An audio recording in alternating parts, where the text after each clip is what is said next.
होली से पहले मुरादाबाद से यूपी एटीएस और साथ ही पुलिस की टीम ने हिजबुल मुजाहिदीन के आतंकी को गिरफ्तार कर लिया है। जम्मू कश्मीर के रहने वाले आतंकी उल्फत हुसैन की गिरफ्तारी के बाद में पूछताछ की जा रही है। तो वहीं कौशाम्बी के पकड़े गए बब्बर खालसा के संदिग्ध आतंकी लजर मसीह के आधार और साथ ही मोबाइल सिम से जुड़ी जानकारी भी सामने आई है। आपको एक रिपोर्ट दिखाते हैं।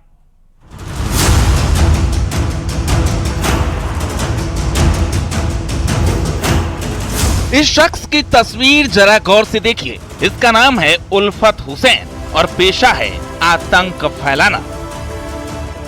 हिजबुल मुजाहिदीन के एक्टिव सदस्य उल्फत हुसैन यूपी एटीएस के हत्थे चढ़ गया है। यूपी एटीएस की टीम ने मुरादाबाद के कटघर इलाके से पुलिस के साथ संयुक्त अभियान चलाकर इसे गिरफ्तार किया है। 25,000 का इनामी आतंकी साल 2002 से फरार चल रहा था। हिजबुल मुजाहिदीन का सक्रिय सदस्य है। 1999 से 2000 के बीच पाकिस्तान में ट्रेनिंग ली। AK-47, AK-56 राइफल हुई थी बरामद। 2001 में 2 pistol, 12 hand grenade, 39 timer, 50 detonator, 37 battery, 29 kilo विस्फोटक, 560 कारतूस, 8 मैगजीन बरामद की गई थी। 25,000 का इनामी 23 साल से फरार चल रहा था। आतंकी उल्फत हुसैन मूल रूप से जम्मू कश्मीर के पुंछ इलाके का रहने वाला है। इसका पूरा नाम उल्फत हुसैन उर्फ मोहम्मद सैफुल्लाह इस्लाम उर्फ अफजाल उर्फ हुसैन मलिक है। एक नहीं 4 नाम रखने वाले इस आतंकी के मंसूबे बेहद खतरनाक थे। पाकिस्तान में ट्रेनिंग लेने के बाद भारत की सीमा में दाखिल हुआ था और आतंक फैलाने की तैयारी में था। होली से पहले यूपी एटीएस ने उल्फत हुसैन को अरेस्ट कर लिया और पूछताछ कर रही है। बहुत सारे समन्स वारंट्स हुए। उसके बाद 299 की कार्रवाई होने के पश्चात इनके खिलाफ 2015 में परमानेंट वारंट जारी करते हुए और फाइल को दाखिल दफ्तर किया गया था। और उसके बाद लगातार एटीएस और प्लस लोकल पुलिस इसको लगातार लोकेट करने का प्रयास कर रही थी। हम लोग के पास काफ़ी कंक्रीट सूचनाएं मिली थी और काफ़ी प्रयास के बाद कल इसकी गिरफ्तारी एटीएस जो सहारनपुर यूनिट है वो और हमारी जो लोकल कटघर थाना की पुलिस है इसकी टीम ने जाकर के इसको स्टूडेंट कोर्ट से कल अरेस्ट किया है और आज इसे पूछताछ करने के बाद इसको हम लोग जेल भेज रहे हैं। वहीं दूसरी ओर कौशाम्बी से पकड़े गए बब्बर खालसा के संदिग्ध आतंकी लजर मसीह के मामले में भी नई जानकारी सामने आई है। लजर मसीह ने गुरदासपुर के एक मेडिकल ऑफिसर की ओर से जारी पते के फर्जी प्रमाण पत्र के आधार पर आधार कार्ड में अपना पता अमृतसर से बदलवाकर चंदर नगर गाजियाबाद करवा लिया था। फर्जी अभिलेखों के आधार पे गाजियाबाद में से एक आधार कार्ड बनवाया है और इस आधार कार्ड के माध्यम से वो फर्जी पासपोर्ट के लिए भी उसने अप्लाई किया है। 16 दिसंबर को फर्जी पते पर बने आधार कार्ड को डाउनलोड, नया सिम लिया और फिर फर्जी पासपोर्ट के लिए लजर ने दिल्ली के गैंग से बात की थी। गाजियाबाद से पासपोर्ट का फॉर्म भरा भी गया था जिसमें जनवरी में पासपोर्ट ऑफिस में अपॉइंटमेंट की डेट थी, लेकिन उस दिन लजर पंजाब से गाजियाबाद नहीं पहुंच पाया था। सूत्रों से मिली जानकारी के मुताबिक फर्जी पते से पासपोर्ट बनवाने के लिए एक दलाल ने 15 लाख रुपए मांगे थे, जिनमें से 2.5 लाख रुपए लजर दे चुका था। महाकुंभ में बम धमाका करने की तैयारी बब्बर खालसा इंटरनेशनल ने की थी। इस पूरी योजना को आतंकी लजर मसीह जमीन पर उतारने वाला था। लजर मसीह ने दिल्ली के गिरोह से मिलकर 15 लाख रुपए में फर्जी पासपोर्ट बनाने की तैयारी की थी। बब्बर खालसा इंटरनेशनल के जरिए से वो पुर्तगाल जाना चाहता था। इस पूरे काम में उसका फर्जी प्रमाण पत्र भी बनाया गया था। उस प्रमाण पत्र के आधार पर आधार कार्ड बना था और उससे सिम भी अलॉट करवाया था। हालांकि लजर मसीह तमाम योजनाओं को जमीन पर उतारता उससे पहले ही चाक चौबंद पुलिस ने उसे पकड़ लिया। महाकुंभ में हमले की साजिश रचने के आरोप में लजर मसीह की गिरफ्तारी, अयोध्या में राम मंदिर पर हमले की फिराक में अब्दुल रहमान का पकड़ा जाना और अब उल्फत हुसैन की यूपी में सक्रियता के बाद कयास लगाए जा रहे हैं कि आखिर क्या है इन आतंकियों का असल मंसूबा। Bureau report, news 18।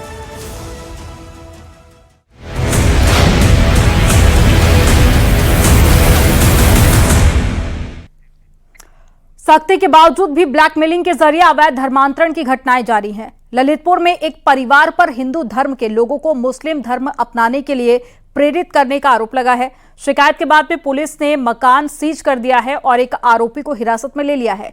वहीं बलिया में एक मुस्लिम लड़के ने हिंदू लड़की से नाम बदलकर मंदिर में शादी कर ली और फिर निकाह करने का दबाव बनाने लगा। पुलिस ने केस दर्ज कर छानबीन शुरू कर दी है। आपको एक रिपोर्ट दिखाते हैं। क्या कर रहे हो? हाँ ये हमारा मरीज नहीं मरीज नहीं, तुम क्या ये क्या कर रहे हो वही बताओ हमें। डॉक्टर हो आप, मरीज ठीक करने वाले डॉक्टर थोड़ी हिसाब। बैठा उसकी गाड़ी में, बैठा उसकी गाड़ी में, ले जाओ।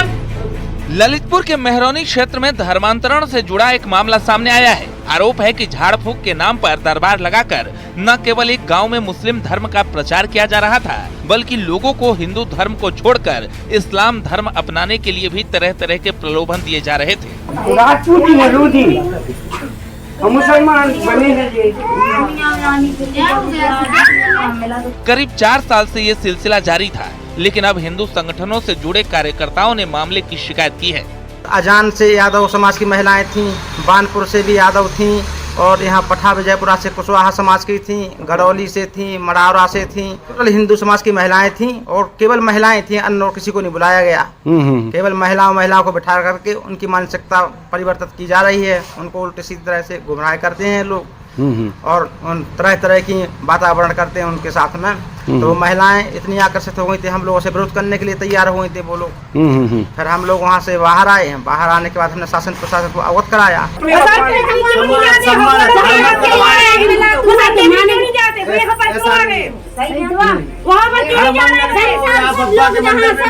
मेहरौनी कोतवाली क्षेत्र के गांव सैदपुर में एक हिंदू परिवार के मकान में ही हुसैन टेकरी के नाम से दरबार लगाया जा रहा था।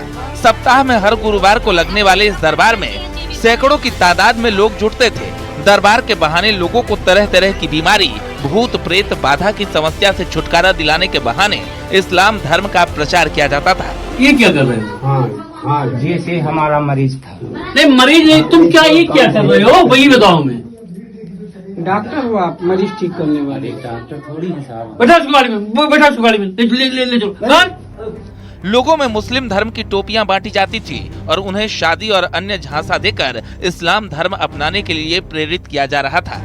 शिकायत के बाद पुलिस प्रशासन ने एफआईआर दर्ज कर मकान को सीज कर दिया है और एक व्यक्ति को हिरासत में लेकर पूछताछ शुरू कर दी है। पुलिस अभियोग दर्ज कर जांच में जुट गई है। अपर पुलिस अधीक्षक अनिल कुमार ने बताया कि प्रथम दृष्टया ये मामला अंधविश्वास से जुड़ा प्रतीत हो रहा है, लेकिन धर्म परिवर्तन जैसी बात दूर दूर तक दिखाई नहीं दे रही है। बहरहाल पुलिस पूरे मामले की जांच में जुट गई है। अभी तक की जांच में धर्म परिवर्तन कराने, इस्लाम का प्रचार करने अथवा बाहर से धन प्राप्त होने के कोई साक्ष्य नहीं मिले हैं। आरोपी के घर पर हिंदू देवी देवताओं की कई तस्वीरें भी लगी हुई हैं।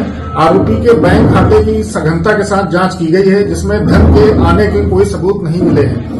प्रकरण महज अंधविश्वास से संबंधित प्रतीत होता है, फिर भी प्रकरण में अभियोग पंजीकृत कर सघन इन्वेस्टिगेशन की जा रही है।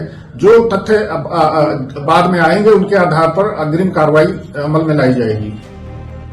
दूसरी ओर बलिया में एक मुस्लिम लड़के का फरेब सामने आया है। इंस्टाग्राम पर हिंदू दोस्त बनकर पहले शादी कर ली, फिर अश्लील वीडियो बनाकर निकाह के लिए ब्लैकमेल करने लगा। पुलिस ने इस मामले में 3 लोगों के खिलाफ एफआईआर दर्ज की है। आरोप है कि मुस्लिम लड़के ने पहले हिंदू लड़की को प्रेम जाल में फंसाया और फिर साजिश के तहत उसके साथ मंदिर में शादी रचाई, लेकिन कुछ ही समय बाद उसे निकाह के लिए ब्लैकमेल करने लगा। शिकायत के बाद पुलिस ने लड़की को बरामद कर लिया है और आरोपी को गिरफ्तार कर जेल भेज दिया है। इस केस में मोहम्मद गुफरान, अशरफ और मोहम्मद कैफ के खिलाफ धर्म परिवर्तन कराने सहित अन्य धाराओं में मुकदमा दर्ज किया गया है।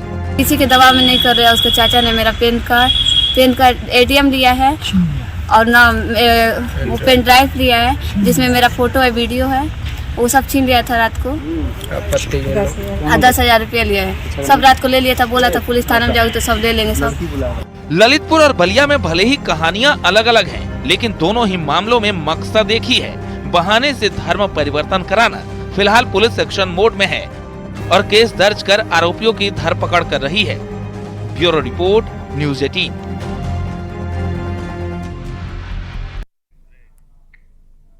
और यहाँ पर वक्त हो गया एक छोटे से ब्रेक का। आप देखते रहिए न्यूज़ 18।